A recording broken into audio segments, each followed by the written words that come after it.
Hello everybody, I hope you all will be well. आज इस session में हम जनरल नॉलेज के इम्पॉर्टेंट क्वेश्चन आंसर्स के अंडर पॉलिटी के क्वेश्चंस को डिस्कस करेंगे। ये इस सीरीज की चौथी वीडियो है। ओके, सो बने रहिए हमारे साथ और चलिए शुरुआत करते हैं। And the first question is Central bureau of intelligence and Investigation is listed in the list given in the 7th schedule और in the constitution of India.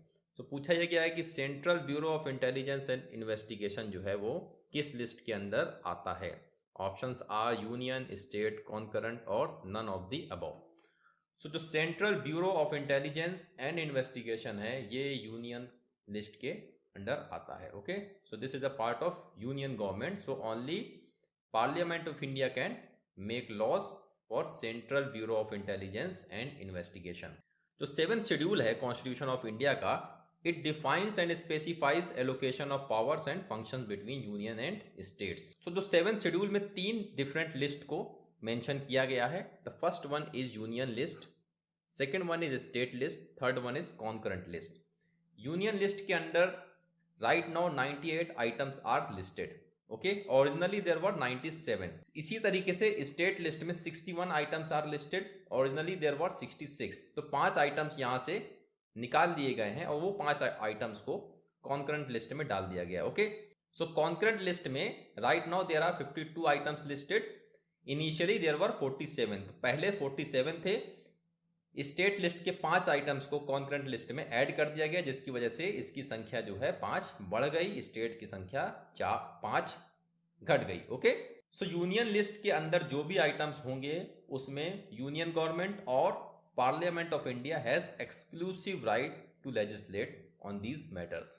उसी तरीके से जो आइटम्स स्टेट लिस्ट में मेंशन हैं उसमें respective state governments have exclusive power to legislate. उसके बाद जो कॉन्करेंट लिस्ट के आइटम्स हैं उसमें union as well as states both can legislate. So state list से जो 5 आइटम्स को कॉन्करेंट लिस्ट में ट्रांसफर किया गया था, so these are education, forest, weights and measures, protection of wild animals and birds और एडमिनिस्ट्रेशन ऑफ जस्टिस। इसमें supreme court शामिल नहीं है। Okay, so these 5 items were transferred from state list to concurrent list through 42nd Amendment Act of 1976 during the national emergency.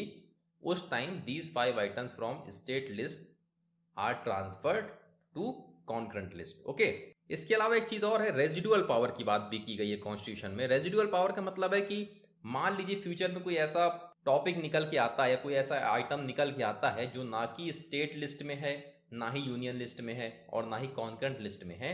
सो वो item कहां पर जाएगा? सो residual power जो है वो इंडिया के केस में it is retained by the central government.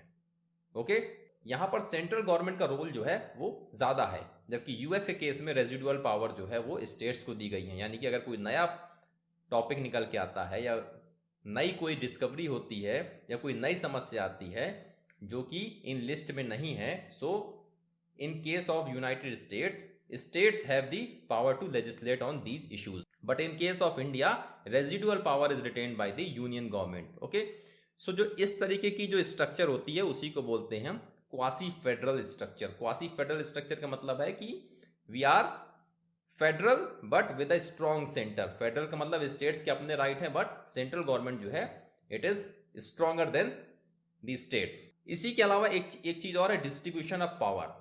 Distribution of power between states and central. Okay, so these 3 concepts were borrowed from the Constitution of Canada.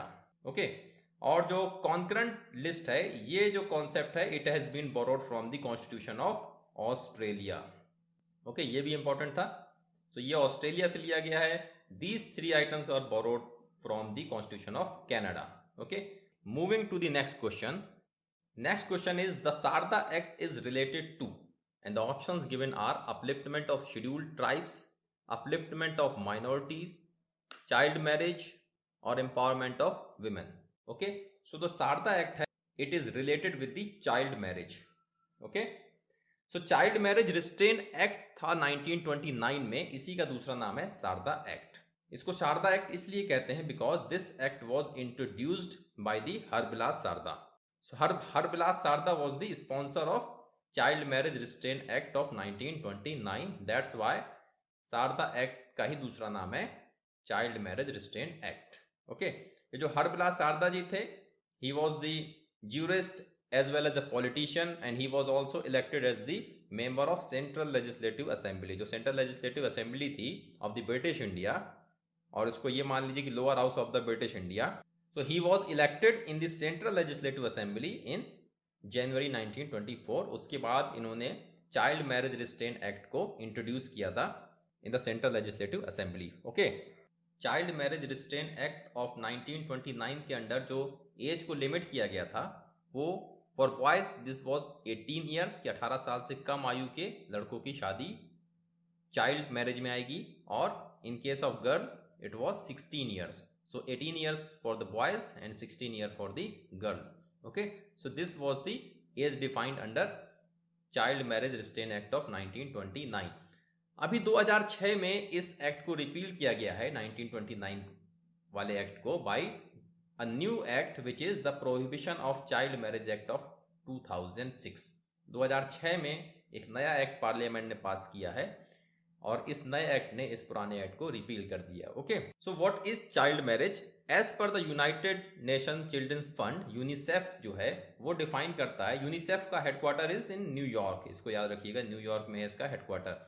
So United Nations Children's Fund defines child marriage as marriage before 18 years of age and consider this practice as violation of human rights। Okay, so UNICEF जो है 18 साल की उम्र से पहले की जो शादी हैं उनको चाइल्ड मैरिज में कंसीडर करता है and also this practice as the violation of human rights. Okay, this is definition by the UNICEF. Little bit about prohibition of child marriage act of 2006। So prohibition of child marriage act में जो as define की गई है वो है 21 years for boys and 18 years for case of female. Okay, अब इसमें punishment भी बहुत ज्यादा हैं। तो पनिशमेंट इसमें किस किस को हो सकता है? पनिशमेंट फॉर मेल एडल्ट, इसका मतलब है कि अगर मेल एडल्ट 18 साल की उम्र का है और वो चाइल्ड मैरिज करता है तो उस केस में मेल एडल्ट को पनिशमेंट इस नए लॉ के अंदर मेंशन किया गया है। इसके अलावा those who performs, conducts, directs और abet any child marriage they are also liable for the punishment. Okay, and attending और participating such marriage shall be punishable. Okay, so यहाँ पर अटेंड करना और पार्टिसिपेट करना भी is a punishable offence and the offence under this act is cognizable, यानी कि police आपको बिना वारंट के उठा सकती है, एंड नॉन बेलेबल। ओके, सो बहुत ही ये कड़ा कानून है जो 2006 में आया है। Moving to the next question, the idea of single citizenship is borrowed from which of the following? Okay, and the options are American constitution, British constitution, government of India act 1935 और it is an Indian innovation. So the correct answer is British constitution. So constituent assembly ने बहुत सारे constitution की study की और study करने के बाद दुनिया के अलग अलग कंट्रीज के जो कॉन्स्टिट्यूशन जो ऑलरेडी वहाँ पर हैं, जो एस्टेब्लिश कॉन्स्टिट्यूशन थे, उसके बहुत सारे अच्छे अच्छे पार्ट्स को वहाँ से बोरो किया है। So some of the borrowed features from United Kingdom और ब्रिटिश कॉन्स्टिट्यूशन से जो है वो है parliamentary system, concept of single citizenship, rule of law, the legislative speaker and their role and legislative procedures. So these 5 items were borrowed from the constitution of United Kingdom. Okay, इसके अलावा United states से जो लिया गया है वो है bill of rights, जिसको यहाँ पर फंडामेंटल राइट्स कहते हैं, फेडरल स्ट्रक्चर, इलेक्टोरल कॉलेज और इंडिपेंडेंस ऑफ जुडिशरी, ये इंपॉर्टेंट है, और इसमें बिल ऑफ राइट्स, ये 2 इंपॉर्टेंट है, इसको याद करना जरूरी है, that these 2 are borrowed from the constitution of United States. Okay, और एक और इंडिपेंडेंट जुडिशरी के साथ साथ है जुडिशियल रिव्यू। जुडिशियल रिव्यू जो है वो भी यूनाइटेड स्टेट्स के कॉन्स्टिट्यूशन से बोरो किया गया था। President as commander in chief of the armed force. Okay, this is also borrowed from the United States. Equal protection under law. इसके अलावा आयरलैंड के कॉन्स्टिट्यूशन से जो चीजें बोरो की गई थी उसमें से था directive principles of state policy, method of election of president, members nomination to the Rajya Sabha by the president. So these 3 were borrowed from the constitution of Ireland. Okay, इसके अलावा कुछ चीजें और थी, जैसे थी जो इमरजेंसी प्रोविजन दिया गया है आर्टिकल 356 के अंदर, this has been borrowed from the Weimar constitution, यानी कि जर्मनी के कॉन्स्टिट्यूशन से इस चीज को बोरो किया गया था। इसके अलावा जो कॉन्स्टिट्यूशन को अमेंड करने का जो है कॉन्स्टिट्यूशन को अमेंड करने का जो प्रोसीजर आर्टिकल 368 पे मेंशन किया गया है, this has been borrowed from the constitution of South Africa. One more, due process of law has been taken from the constitution of Japan. Okay, so these were some of the important features which are borrowed from some others constitution. Okay, moving to the next question, and the question is, which of the following terms were added to the preamble by the 44th constitutional amendment? Okay, 44th constitutional amendment, and the terms are socialist, secular and integrity, and the options given are 1 and 2, 2 and 3, 1 and 3, and none of the above. So these three terms were added to the constitution by the 42nd amendment. ये याद रखिएगा. So these three words were added by the 42nd amendment of 1976. Okay, so these were not added by the 44th. So the correct answer is none of the above, because these three terms were added through 42nd amendment. Okay, so the 42nd amendment था, 42nd amendment of 1976, that was enacted during the national emergency. Okay, so जो national emergency का period था वो that was 25th June 1975 to 21st March 1977. Okay, और 42nd amendment जो था, इसको most controversial constitutional amendment भी कहते हैं, because इस constitutional amendment के थ्रू सुप्रीम कोर्ट और हाई कोर्ट की पावर को भी रिस्ट्रेन किया गया था. Okay, and it also laid down the fundamental duties to its citizens through 42nd amendment of 1976. because this amendment जो था 42nd amendment, इसने मतलब कॉन्स्टिट्यूशन के बहुत सारे वाइड स्प्रेड चेंजेस किए थे. कॉन्स्टिट्यूशन बहुत सारे वाइड स्प्रेड चेंजेस किए थे, ऑलमोस्ट हर पार्ट को चेंज किया गया था, नए आर्टिकल्स ऐड किए गए थे. ओके, सो इसको मिनी कॉन्स्टिट्यूशन भी कहा जाता है. 42nd amendment को मिनी कॉन्स्टिट्यूशन भी कहते हैं. जो सबसे खास बात थी इस अमेंडमेंट की वो ये थी कि first time in the history की preamble of the constitution were changed. Okay, so preamble में जो चेंजेस किए गए थे उसमें जो पहले इंडिया को डिफाइन किया गया था वो सोवरेन डेमोक्रेटिक रिपब्लिक के नाम से. अर्लियर इनिशियली जो कॉन्स्टिट्यूशन में लिखा गया था, it defines India as sovereign democratic republic. Okay, इस कॉन्स्टिट्यूशन के थ्रू दो वर्ड्स यानी कि सोशलिस्ट और secular, these two words were added, और इंडिया को जो डिफाइन किया गया इस अमेंडमेंट के थ्रू वो था sovereign socialist secular democratic republic. Okay, इसके अलावा एक टर्म और ऐड किया गया था, वो यूनिटी ऑफ द नेशन. जो अर्लियर प्राइम्बल, जो ओरिजिनल प्राइम्बल में लिखा हुआ था, उसको चेंज किया गया था यूनिटी को by unity and integrity of the nation. Okay, so these changes were done by the 42nd amendment. Okay, not 44th amendment. और जो 44th अमेंडमेंट था वो इसलिए आया था क्योंकि 44th अमेंडमेंट का जो मेन मकसद था वो ये था कि बहुत सारे जो डिस्टॉर्शन किए गए थे थ्रू 42nd अमेंडमेंट, उसको रिस्टोर करने के लिए 44th अमेंडमेंट को लाया गया था by the Janata government. Okay, so 44th amendment के बारे में थोड़ा सा इंपॉर्टेंट पॉइंट्स को देख लेते हैं.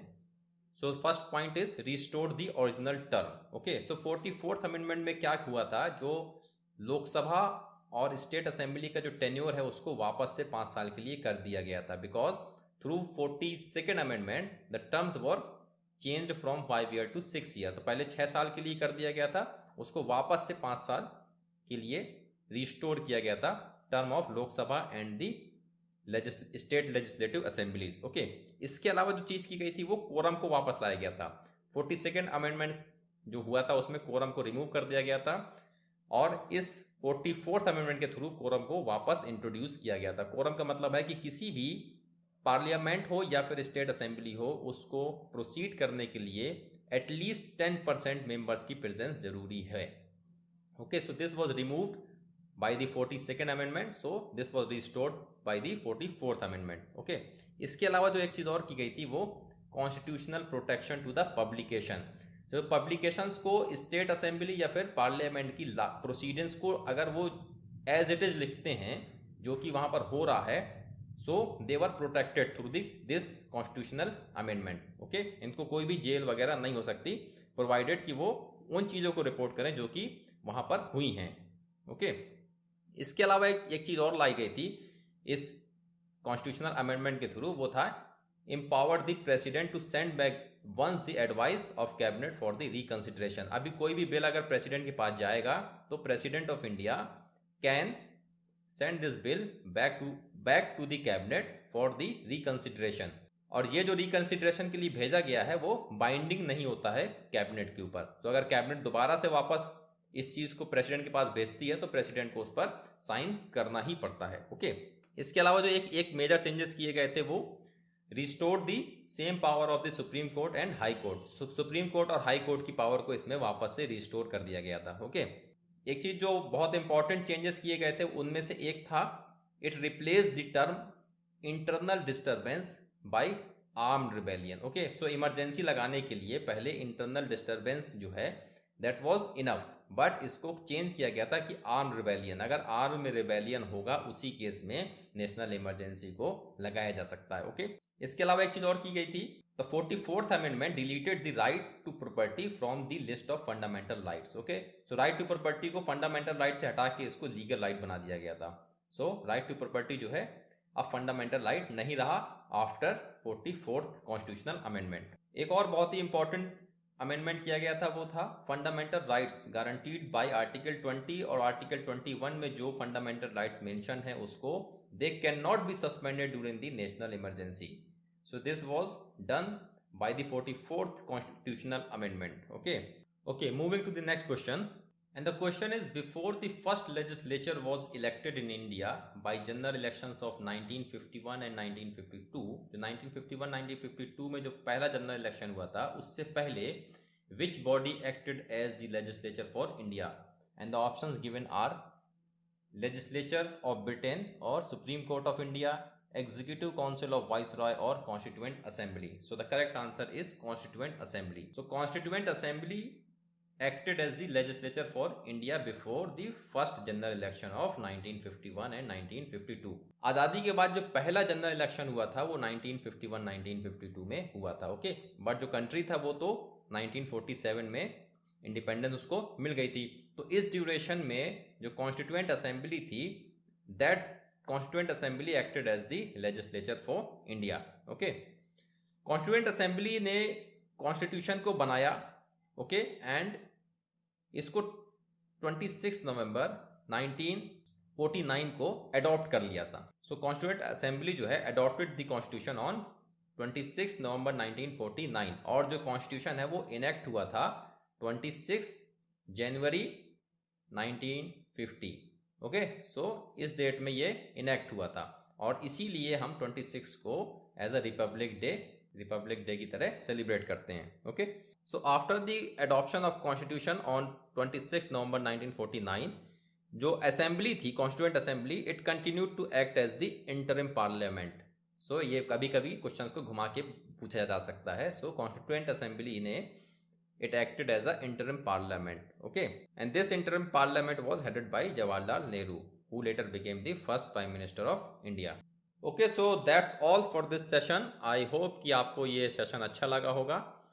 अब हमारे चैनल जी के प्लानट को सब्सक्राइब करें, ज़्यादा से ज़्यादा लोगों तक इसको पहुंचाएं, शेयर करें और आपका कोई भी डाउट है तो उसको नीचे कमेंट में ज़रूर लिखें। We will definitely try to solve it out. Okay, so मिलते हैं अगले सेशन में। Till then bye bye.